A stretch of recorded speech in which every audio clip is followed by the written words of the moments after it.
একবার নয়, যদি বারবার সারা জীবন ধরেও রক্ত দিতে হয় তারা রক্ত দিয়ে যাবে।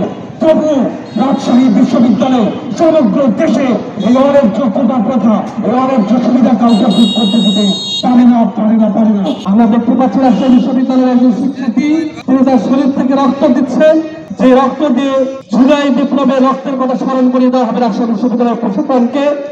আমরা দেখতে চাই রাজশাহী বিশ্ববিদ্যালয়ের প্রশাসন কতটা নির্লজ্জ, কতটা চামড়া মোটা ভূমিকায় অবতীর্ণ হতে পারা হয় সেটা দেখতে চাই।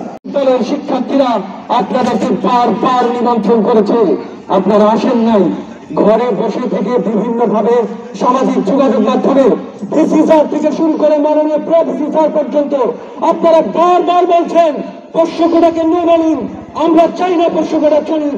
তাহলে আপনাদের কাছে প্রশ্ন আমাদের what are the problems you are facing right now. কেন এই প্রশ্নগুলোকে রাজশাহী বিশ্ববিদ্যালয় থেকে সমগ্র বাংলাদেশ থেকে কেন এখনই এটা উৎখাত করছেন না? কেন আপনি আপনার এক্সিকিউটিভ পাওয়ার দিয়ে এইটাকে এই মুহূর্তে এখান থেকে বিলুপ্ত করছেন না? আপনি সেই প্রশ্নের উত্তর দিতে পারেন না।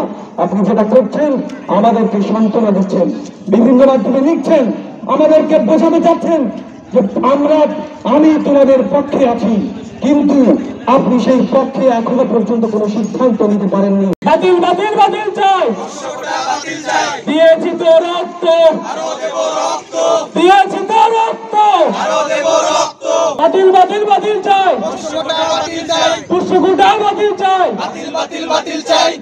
দিয়েছি তো রক্ত, রক্তের বন্যা, বাতিল বাতিল বাতিল চাই।